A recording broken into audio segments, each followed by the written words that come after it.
nee nga képp ku dem ci loo xam ne récépissé bu normal la ñu war ko jàmm. doo am cible da ngay généraliser kay. na ci boole Habib Sy.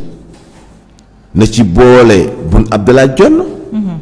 na ci boole Mame Boye Diao parce que ñoom ñëpp ku nekk coalition bi nga am dem ci élection yi ba ngay firndeel sa génn ci APR ak li dox diggante boobu ak élection yi matul 6 mois. ci li Sénégalais yi yëg bokk. lan moo tax attaqué wul candidature Mame Boye Diao lu tax attaqué wul bu Boun Abdallah Dionne lu tax attaqué wul bu Aly Ngouille Ndiaye c'est un problème. boo comparé Aly Ngouille Ndiaye nga ni moom dafa amoon mouvement laata APR mais lan moo tax nga bëgg a attaqué Cheikh Tidiane Dièye mi nekk njiital plateforme Avenir Sénégal bi ñu bëgg te mënoo attaqué Aly Ngouille Ndiaye te mu nekk ñaari mouvement par contre sax Aly Ngouille Ndiaye mouvement à 100% politique la créé woon.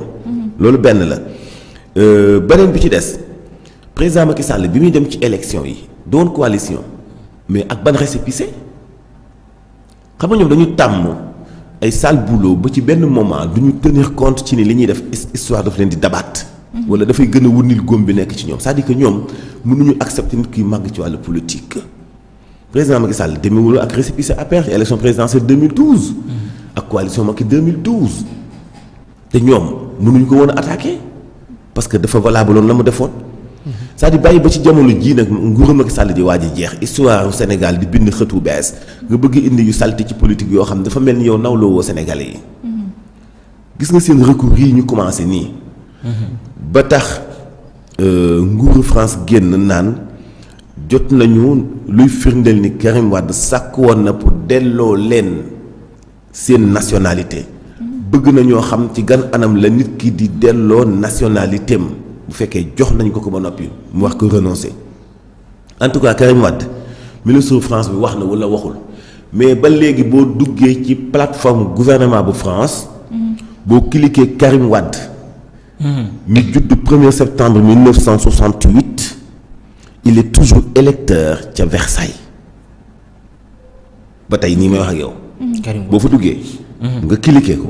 nga def sa ay recherche di nga gis ni Karim Wade ba léegi électeur la. ca Versailles. ku amul nationalité nag. nan ngay nekk électeur toujours. jot nañu demande Karim Wade. est-ce que validé nañ ko wala validé wuñ boo tax ñuy wax. Karim Wade mën nañ ko attaquer parce que de toute façon am na double nationalité. mais bu ko Thierno Alassane Sall defee parce que Thierno Alassane Sall candidat la bu validé di dem ci élection présidentielle yi. Bougane Gueye Dany candidat la bu ñu recalé mais candidat la ak ñeneen donc bu fekkee da nga nekk mandataire mun nga nekk candidat mun nga attaquer beneen candidat ci ni dañ ko valider te dafa am jafe-jafe bii lu tax ngeen valider ko pour demander explication ci conseil constitutionnel mu pour def ay recherche. mais maître El Hadji Amadou Sall du mandataire. du candidat xamoo leen ci man këf la bokk politiquement fan la bokk définir leen politiquement fan la bokk. pour attaquer moom am sañ-sañu dugal recours au nom de Amadou Ba pour attaquer la candidature de Cheikh Tidiane Dièye ak la candidature de Bassirou Diomaye Faye est-ce que moom habilité na pour def loolu juridiquement caaxaan baaxul bu ñu comparer ñaar yoo xam ne bokkul surtout nag ba nga xamante ni bii maîtriser wul ce qu'il fait même fekkee xam-xam dafa màcc jëm ci wàllu yoon mais Cheikh Tidiane Dièye ñëpp xam nañu ni bokkul Pastef mais le fait ñu tudd ko tudd Pastef tudd Ousmane Sonko tudd keneen mais nañu attaqué candidature Habib Sy. xam nga ñoom ni ñuy dawale dafay tilim ba nga xamante ni bi toujours day tax sax ki nga àndal ba am ci moom ñeewante ak ci moom confiance day tax nga commencé ñàkk ci moom confiance muy ku mel ni Habib Sy bokkoon ci seen système. te ñoom ñu doon gouverner ak moom parce que amul lu mën a tee ñu attaqué ko. bu fekkee attaqué nañu Cheikh Tidiane Dièye mais est-ce que recours yooyu aussi dina am benn solo je ne pense pas li wér moo di ni Khalifa. nañu procéder ci l'essentiel muy candidat yi dem ci élection yi pour ñu am changement ci Sénégal parce que li ñu bëgg ni di politique loo nit ñu guddeeg ba ci suba ngoon di xëpp poudre ci bëtu nit yi loolu moo dul jàll. conseil constitutionnel validé na candidat yi dana publier liste officielle le 20 janvier. pour ñu sóobu ci élection yi loolu keneen amu ci pexe peine perdue la li ñuy def nii et kenn du leen jox opportunité ci seen démarche yi ñuy def. pour ñu dàq élection yi. xam nga Bougane Gueye Dany mu ngi wax ci benn journal xawma la tribune la xawma. la tribune.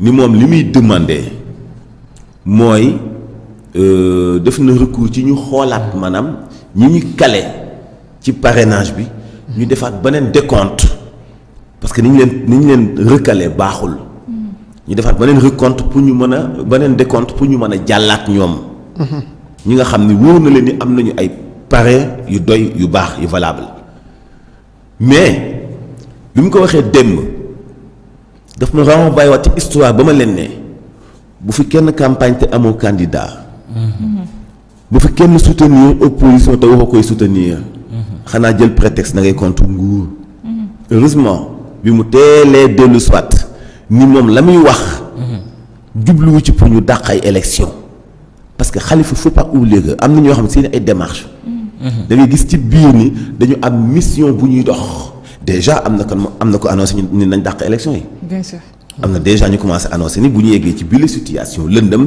mun nañu dàq élection yi kenn dàquli élection dañuy dem ci élection présidentielle 25 février parce que amul benn situation dàq élection Khalifa dafa am ay normes yu ñu koy defee Sénégal eggul ci situation boobu ay recours mënut a dàq datu élection yi day am kenn ku nekk nag la ngay sàkku yaa xam la nekk ci ginnaaw mais de toute façon moom élection yi dina am le 25 février yi ci des nañu toog xool recours yooyu ñuy déposer dina permettre Sénégal yi mën a identifier kenn ku nekk ban tànk ngay feccee.